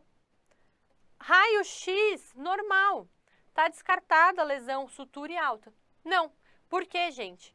Somente em 50% dos pacientes a gente vai ver lesão diafragmática. E quando que isso acontece principalmente? Trauma abdominal fechado, tá bom? Não é no trauma penetrante, porque o trauma penetrante, a lesão no diafragma, ela é pequena. Então, você não vai ver a herniação do conteúdo abdominal para o tórax, porque é muito pequeno o orifício. Mas você precisa tratar cirurgicamente, principalmente do lado esquerdo, tá? Então, apenas metade dos pacientes a gente vai identificar. E a alternativa E, trata-se de um ferimento de transição e o tratamento é indicado para todos os pacientes. O que eu falei para vocês, a gente tem, nem tudo é sempre. Então, assim, cuidado com todos e cuidado com sempre na prova, tá? Ferimentos do lado direito, gente, paciente estável hemodinamicamente, não tem líquido livre na cavidade abdominal, tomografia normal, a gente não assume que ele não tem lesão, mas a gente pode observar esse paciente internado. Lembra o que eu falei? Segmento clínico e tomografia, tá bom? Então, essa alternativa, ela está incorreta, porque nem todos os casos você precisa operar. Combinado? Próxima questão, vamos lá. Questão 6, mais uma questão de temas quentes. Pessoal, paciente de 22 anos, sexo masculino, condutor de uma motocicleta em via pública, estava em uso de capacete e ele sofreu uma colisão frontal contra um objeto fixo a cerca de apenas 75 km por hora. Foi atendido no evento pelo SAMU, foi trazido para o pronto-socorro com prancha rígida e colar cervical, no intervalo de 25 minutos. Na sala de emergência, então, tem o exame físico aqui todo dele. Então, antes da gente continuar, antes da gente continuar, a gente vai fazer o ABCD do trauma juntos. Pessoal, dica que eu dou, dica que eu, Tayla, fazia nas minhas provas de cirurgia, tá bom? Trauma, eu fazia isso daqui que eu vou fazer agora pra vocês. Eu fazia isso. A, B, C, D, E. E aí eu ia anotando e ia vendo. Por quê, gente? O ATLS, ele hierarquizou o atendimento justamente para nada passar batido, certo? Então, eu já fazia isso na minha prova para não passar batido nenhuma lesão e poder matar a questão. Então, vamos lá. A, via aérea colar cervical. Aqui ele já diz, o paciente está com colar cervical e a via aérea dele tá pérvia, tá bom? Tá bom.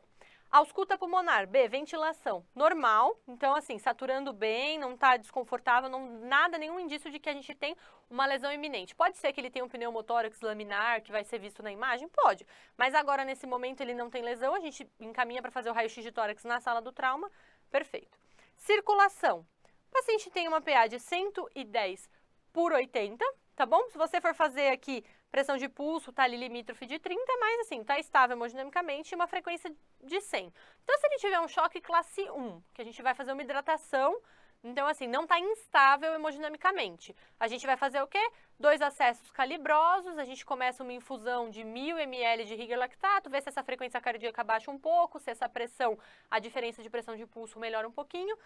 Vamos partir aqui pro restante da avaliação. Glasgow de 14, então aqui a gente já marquei 2 asteriscos, a gente pode ter aí 2 alterações. Glasgow de 14, não precisa entubar o paciente agora, né? Mas ele pode ter tido um TCE, e ele não tem um TCE leve, porque o Glasgow dele não é normal. Então esse paciente, ele tem uma indicação, ele tem um TCE leve, mas ele tem uma indicação de tomografia de crânio. Então a gente já sabe aqui.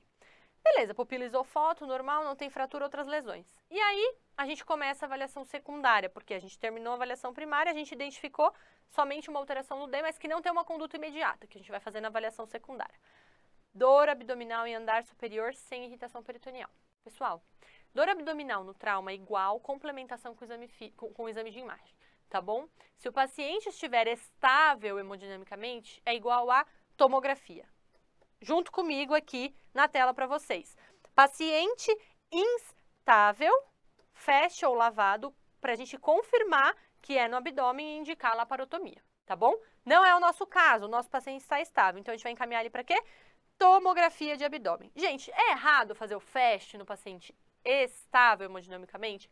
Não é errado, tá bom? É um exame rápido, é um exame fácil, você faz rapidinho na sala do trauma enquanto tá pegando o acesso, é tudo muito dinâmico o atendimento no trauma. Então não é errado. E ele fez, ele viu que deu positivo, mas vai mudar a conduta? Não muda a conduta. Você não vai atrasar, né, a conduta desse paciente para fazer um FAST, ficar lá fazendo... Não.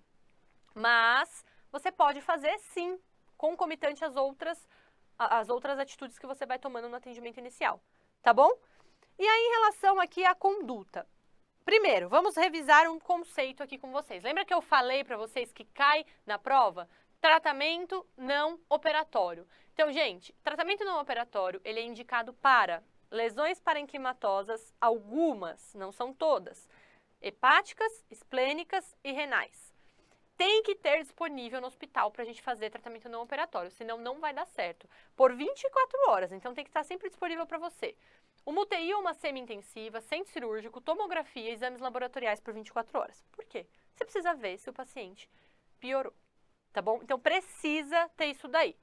E condição assim, obrigatória mesmo, tá bom? Essas outras também precisam acontecer, mas assim, essa daqui você nem pensa em TNO, você exclui da sua vida. Estabilidade hemodinâmica é obrigatório, o paciente não pode estar instável, porque se ele estiver instável, gente, ele precisa operar, tá bom? Então aqui, a gente fez a tomografia, a gente vai avaliar se é lesão de víscera oca, porque se for, laparotomia, tá bom? Lesão de víscera oca não tem jeito, a gente não vai deixar ali tratamento conservador, laparotomia. Se for maciço, a gente vai ter que avaliar. Lembra que eu falei? O grau da lesão, qual órgão foi lesado, condição do paciente, tá bom? E se tiver líquido livre na cavidade abdominal sem lesão parenquimatosa? Aí, gente, é um probleminha. A gente tem que avaliar estes critérios aqui, tá bom? Porque pode ser uma lesão de víscera oca, pode ser um grande sinal de lesão de víscera oca. Combinado? Lesão de víscera oca, lembrando, normalmente trauma abdominal fechado, cinto de segurança, a gente pode ter... são sinais aí bem sugestivos. Alternativa por alternativa de novo, vamos lá? Alternativa A. Como o FAST é positivo, laparotomia. Não, gente, lembra o que eu falei para vocês? FAST positivo não muda a conduta, tá bom? Ele te alarma que tem realmente lesão ali, vamos fazer a tomografia, não deve retardar aí a condução do caso. Não tá errado fazer, mas protocolarmente para a prova ele não vai mudar a sua conduta aqui. Então tem que fazer tomografia. Apesar da estabilidade, então apesar do paciente estar estável, como o FAST é positivo, laparotomia. Não. O que eu falei? Não vamos fazer laparotomia. E essa lesão esplênica que ele fala aqui? Gente, lesão esplênica é a principal lesão do trauma abdominal fechado, é o principal órgão acometido, tá bom? Então, você sempre vai pensar e suspeitar de lesão esplênica. Complementação diagnóstica com lavado. Gente, lavado peritoneal não é um FAST que você vai lá e não tem problema você fazer, você passa o ultrassom rapidinho. Não, gente. Você tem que abrir a cavidade abdominal mesmo, você tem que enfiar uma sonda na região da pelve, tá bom? Um catéter de diálise, infundir soro. Imagina o tempo que isso demora. Então, quando que a gente vai fazer isso? Na instabilidade hemodinâmica, tá bom? A gente não vai fazer isso num paciente estável, porque vai mudar a conduta, lembra? O FAST não muda, imagina um lavado. Não vai mudar a conduta pra gente aqui, a gente precisa da tomografia, tá bom? E se ele tiver uma lesão de víscera oca, a gente vai ver o pneu peritônio na região na tomografia, a gente vai ver, às vezes, líquido livre sem lesão parenquimatosa, e o paciente habitualmente vai evoluir com peritonite, que é outra indicação de laparotomia e que o nosso paciente não tem. Tomografia de abdômen total e lesão esplênica. Gente, perfeito. Por quê? O baço é o órgão mais acometido no trauma abdominal fechado e o próximo passo é a tomografia. E aí, por que está errada? Laparotomia para lesão esplênica. Não. A laparotomia para lesão esplênica ela é destinada para traumas graves esplênicos, tá bom? Normalmente trauma grau 4 para cima. Lembrando que hoje a gente tem disponível embolização para auxiliar no tratamento não operatório, mas habitualmente esplenectomia para casos mais graves, instabilidade, peritonite ou lesões acima aí de classe 4. Tá bom? Então, alternativa D de dado. Essa questão, para vocês verem, ela foi, voltando aqui, ela foi cobrada em 2017. Tampou aqui o número, mas ela foi de 2017, essa questão. Tá bom, pessoal? Então, foi uma questão daquele ano que eu falei para vocês, que não foi um ano muito típico da prova, mas, para vocês verem, cai, uma questão até que tranquila. Em outros anos, se vocês forem ver essas questões de trauma esplênico, cai a classificação, um pouquinho mais conduta mesmo. Então, uma questão bem tranquila, bem conceitual para vocês. Próxima questão, penúltima questão. Vou puxar uma sardinha para o meu lado, né? O que eu falei para vocês? Caiu cabeça e pescoço nos últimos 3 anos. Então, eu aposto que é um tema quente que pode cair. E o que eu falei para vocês? Parótida, glândula salivares, tireoide e abscesso cervical. tá? A gente tem um material de estratégia muito bom disso, que ajuda muito a vocês, tá bem resumidinho, para vocês não errarem essas questões na prova. Então, vamos lá. Mulher de 48 anos com uma nodulação em região submandibular esquerda. Além de otalgia, há 4 meses ela realizou um ultrassom que mostrou um nódulo de 2,5 centímetros na glândula parótida e uma punção aspirativa com resultado sugestivo de adenoma pleomórfico. Com base nessa situação, assinale a alternativa correta. Então, gente, apesar dele falar que a nodulação era aqui na região submandibular, muitos nódulos de parótida, eles vão se manifestar na região do ângulo da mandíbula. Então, o paciente chega aqui na região do ângulo da mandíbula, que é a cauda da parótida, essa regiãozinha aqui da parótida, tá bom? Então, um nódulo na região de glândula salivar, a gente vai ter que biopsiar, tá? Por que que a gente vai biopsiar? Primeiro ponto, a gente tem que distribuir aqui as neoplasias, eu trouxe uma tabelinha para facilitar para vocês, quando vai ser benigno, quando vai ser maligno, qual é a chance, tá? Então, assim, glândulas salivares maiores, da parótida para submandibular, da parótida para sublingual, a gente vai ter um acréscimo aí da chance de malignidade. Então, quanto maior a glândula, menor o risco de lesão maligna, tá bom? Na parótida, gente, 80% de 70%, aqui tá 75%, mas é de 75% a 80%, gente, vai ser benigno, tá bom? Então, nodulação na parótida, 80% das vezes é benigno. Mas você fala, nossa, mas funcionou por quê, né? Por que que funciona? Porque 80% destes tumores benignos vão ser adenoma pleomorfo, tá bom? Então, por que que a gente funciona? A gente precisa fazer esse diagnóstico diferencial. A maioria das vezes, glândula salivar nem sempre vai ser diagnosticada pela punção. A punção aspirativa ela não é tão boa para diagnosticar. E, além disso, o adenoma pleomorfo ele pode crescer com o tempo, é o que acontece, é o comportamento natural da doença dele, então ele vai crescer, tá certo? E, além de crescer, ele pode, com o tempo, diferenciar e se transformar num ex-carcinoma pleomórfico, mas é uma coisa que não vai cair para vocês, mas vocês precisam saber que é cirúrgico. Então, muito difícil um nódulo de parótida a gente não indicar cirurgia, tá bom? Diferente de cisto, mas nódulos de parótida, nódulos de glândula salivar, a gente habitualmente indica a cirurgia. Combinado? Qual que é a clínica? Como eu falei, nódulo pré-auricular ou em face. E aí, quais são os sintomas que aí vocês têm que chamar um pouco a atenção? Pode ser maligno ou não. Paralisia facial, dor ou sinais flogísticos, então infiltração da pele, por um exemplo. Esses são sinais de malignidade. Mas o que ele vai chegar para falar para você é um nódulo na região. E a questão já deu pra gente o diagnóstico. Então, lembra que eu falei? Cabeça e pescoço tem caído, mas é fácil a questão. Então, vocês precisam saber o quê? Nódulo de parótida a gente tem que operar, o mais comum é benigno e é adenoma pleomorfo, tá bom? Eles vão cobrar, se cobrar novamente, em glândula salivar maior, tá bom? Não vai cobrar os malignos de glândula salivar menor, eu acho mais improvável, porque é um tema mais difícil, então é um tema mais para prova de R3. Combinado? Vamos lá, alternativa por alternativa. Esse tumor tem crescimento rápido e exige tratamento imediato? Não. Gente, tem paciente que chega pra mim no consultório e fala assim, olha, faz 10 anos aqui que eu tô com esse nódulo. E assim, não é. Se o tumor começa a crescer rapidamente, a gente tem que pensar em malignidade, tá bom? Então não tem um crescimento rápido. A parotidectomia total é o procedimento a ser realizado na maioria dos casos. Não. É um tumor benigno, gente. A parótida, lembrando, ela é uma glândula sanduíche. Então, aqui pra vocês. Ela tem a parte superficial e profunda. E dentro dela passa o quê? O nervo facial. E aí eu trouxe uma imagem para vocês verem. Então, gente, aqui a gente tem o parênquima. Vou pegar o laser pra gente. Tem o parênquima da parótida e este branquinho é o nervo facial. Então, ele passa no meio da glândula. Imagina a morbidade de uma cirurgia fazer uma parotidectomia total. Então, o que a gente tem que garantir no adenoma pleomorfo? A gente tem que tirar o tumor com margem para evitar recidiva, tá bom? Mas a gente não faz a parotidectomia total. A total é para câncer, para doenças malignas. Total, doença maligna, tá bom? Sabendo isso, vocês já tiram de letra aí. E aí, a principal complicação é a paresia ou paralisia do nervo. Gente, para vocês terem uma ideia, estudos mostram até 67% de paresia de nervo facial. Olha o que a gente tem que fazer na cirurgia, a gente tem que pelar o nervo. Então, é a complicação realmente aí mais comum. A cialografia é um exame fundamental? Não, gente, a gente tem um nódulo puncionado que é tumor. Então, assim, cialografia, ela é o quê? A cialografia a gente vai ver com contraste, injetar o contraste na região do ducto da saliva para a gente identificar a presença do quê? De estenose, cálculo, mas a gente já tem diagnosticado. Às vezes, uma parótida aumentada de tamanho pode ser por cálculo, tá bom? Mas a gente já tem um diagnóstico, não é esse.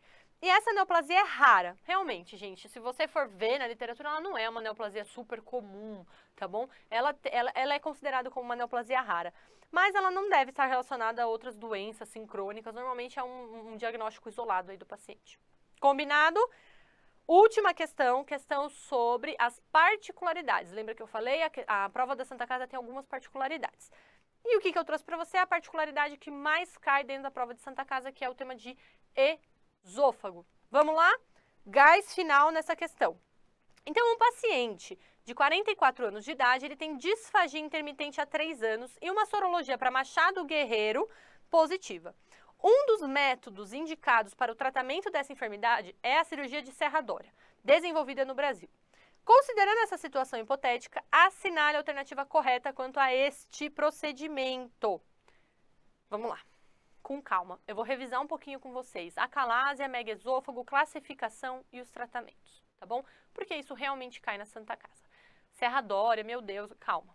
A gente vai, calma aqui, revisando esse tema. Por que eles gostam? Né? No Brasil, infelizmente, né, doença de Chagas, Machado Guerreiro, doença de Chagas, é comum, né?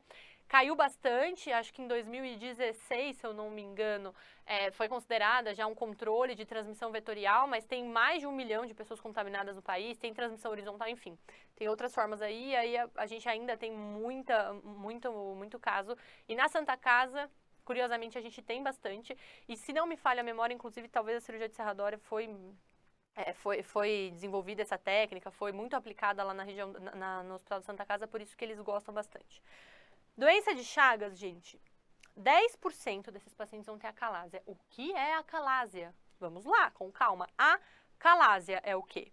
É a ausência do relaxamento do esfíncter esofagiano inferior, EI é esfíncter esofagiano inferior, mais a peristalse. Então, aqui na tela, imagem para vocês, gente. Aqui a gente tem uma hipertrofia, que faz o quê? Um acúmulo, uma estase alimentar com dilatação, além de uma dificuldade de peristalse para vencer essa resistência, tá bom? Por que isso acontece? Gente, a doença de Chagas ela é causada pelo protozoário Trypanosoma cruzi. E aí, o que acontece? O amastigota do trypanosoma, ele vai se alojar em alguns tecidos específicos. Um destes tecidos é o músculo liso do esôfago, tá? E aí, o organismo quer combater.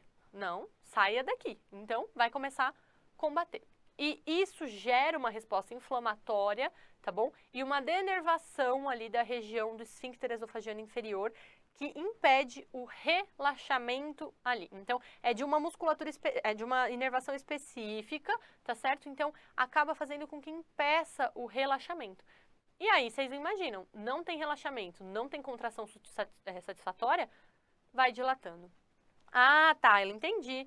Então, né, o paciente na hora ali, putz, Chagas igual a disfagia que já não... Não, é lento, isso é lento, tá? Isso é outra dica que eu dou pra vocês. Quanto mais demorado aí o quadro clínico desse paciente, da disfagia, mais vocês têm que pensar em acalásia, tá? A principal causa no Brasil é o megaesôfago chagásico, tá? A acalásia, a megaesôfago não. A principal causa de acalásia no Brasil é a doença de Chagas, tá?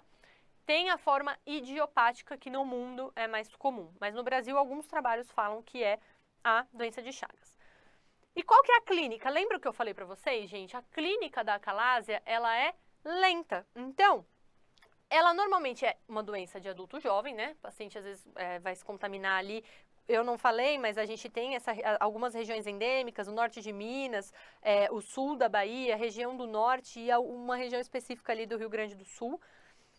E aí, a manifestação é lenta, com disfagia, regurgitações e emagrecimento, tá? Essa é a clínica sugestiva.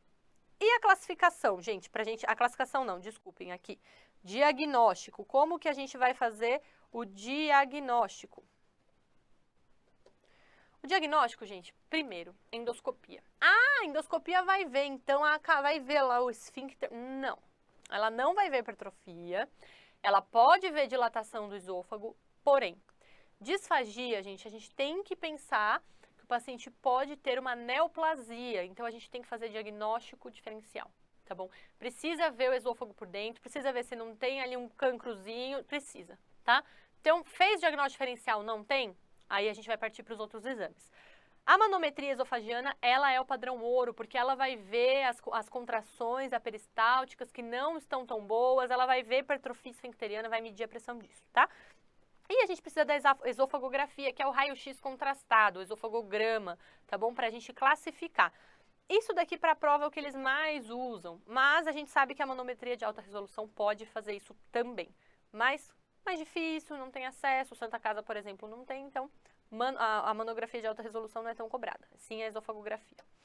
Vamos lá, gás final aqui, prestem atenção. Classificação de megaesôfago. Pessoal, vou até colocar na tela para vocês acompanharem comigo a imagem.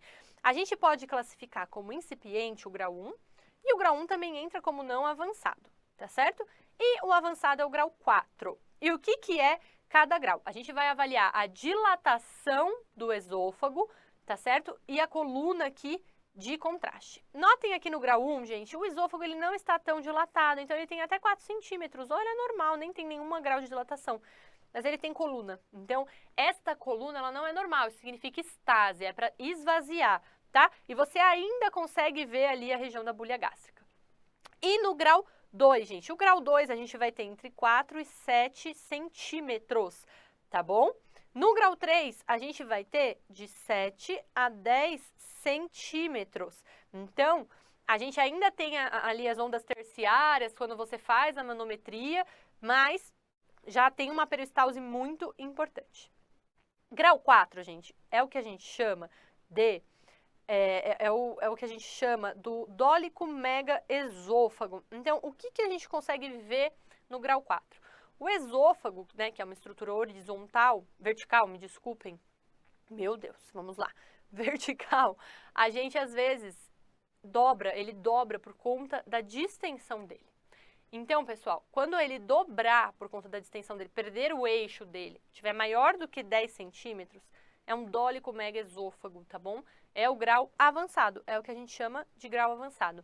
Tem um sinal que às vezes cai na prova, tá bom? Bico do papagaio, que é isso daqui. Às vezes cai na prova, a gente tem aqui, ó, o bico do papagaio. Não é só no dólico mega, mas pode cair. Então, vamos lá. Não avançado ou avançado. Próximo, tratamento. O que a gente quer com o tratamento? A gente aliviar sintoma. Você vai curar o paciente de você dar medicação? Você vai curar o paciente? Não, você quer aliviar sintomas. Para isso, a gente tem que fazer o quê? Relaxar o esfíncter inferior, tomando cuidado com o quê? Refluxo, tá bom? Tem males que vêm para o bem, né? A gente vai, né, fazer ali o paciente ter um refluxo para a gente tratar o megaesôfago. Ele vai voltar a comer, mas ele pode ter complicações e isso não é isento, a gente precisa se preocupar porque o paciente pode ter um refluxo importante, ele pode ter câncer por conta disso. Então, tem algumas particularidades em relação a isso que vocês vão ver aí no próximo slide, mas temos 3 opções de tratamento: farmacológico, cirúrgico e endoscópico. O farmacológico é transitório, tá bom? Até a gente definir o que a gente vai fazer com o paciente, classificar e tudo mais, a gente vai fazer o tratamento farmacológico. Mas esqueçam porque, assim, é temporário, então a gente não vai fazer definitivo. Então a gente tem o endoscópico e o cirúrgico. Gente, grau avançado, esqueçam, cirúrgico, tá bom? E outro ponto, a longo prazo, o tratamento cirúrgico é o que tem melhores resultados, tá bom? O endoscópico, com dilatação com balão, por um exemplo, ele tem piores resultados, ele recidiva mais precoce, tá? E aí, opções de tratamento cirúrgico, terminando aqui para vocês. Vamos lá. A questão fala pra gente a respeito da cirurgia de serradória, gente. O que é a cirurgia de serradória? Notem que a gente tem aí um monte de anastomose, tá bom? Mas o que a gente faz aqui? A gente faz uma anastomose entre o esôfago e o estômago, na região da cárdia. Então, a gente faz uma esôfago-estômago-anastomose aqui, uma esôfago-gastro-anastomose aqui. Consequentemente, a gente vai destruir o esfíncter esofagiano inferior. Então, a gente aumenta ali a área de espaço para passar e a gente perde a função dele, que é o quê? Impedir refluxo, tá bom? E aí, gente, o refluxo pode dar problemas sérios para esse paciente, como eu falei. Então, é uma preocupação. Por isso, toda essa outra cirurgia que é feita. Então, a gente tem que fazer uma antrectomia, tirar o antro porque é onde produz ácido. E a gente tem que reconstruir em Y de Roux. Por quê? Porque a gente não tem problema só com refluxo ácido, a gente tem problema com refluxo alcalino também. Então, a gente quer que essa alça biliar aqui não volte, tá bom?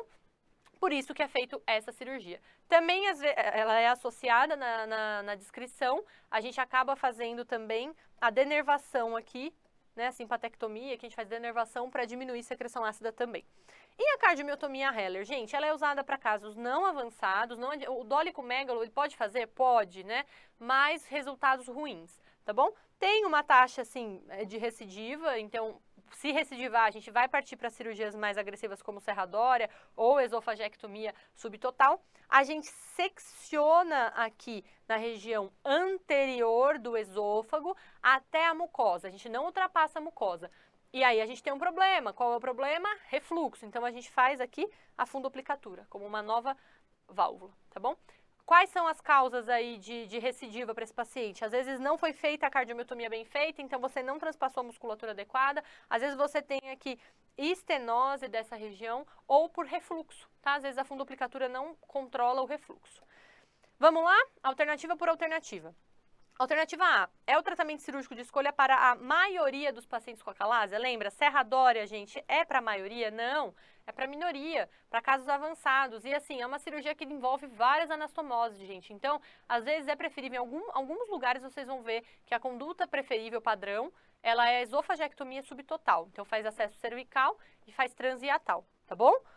B, seus principais aspectos técnicos consistem em uma anastomose esôfago-gástrica associada à gastrectomia parcial e gastroenteroanastomose. Perfeito. A gente tira aquele pedaço do antro, faz uma reconstrução em Y e faz aqui a gastroenteroanastomose. Acabou. Esse procedimento está contraindicado no megaesôfago? Não, é essa a indicação. Megaesôfago avançado ou recidiva. A técnica consiste na retirada total do esôfago. Não, gente, isso é esofagectomia. Então, já acabou, errou. Tá errado. E a última, a cirurgia de serradória preferencial a Heller para o tratamento do megaesôfago grau 1. Não, gente, não é. O grau inicial, grau 1, 2, 3, a gente vai tentar uma conduta menos agressiva. Combinado? Então, tá errado. Pessoal, muito obrigada. Espero que vocês tenham bons estudos e até a próxima, tá bom?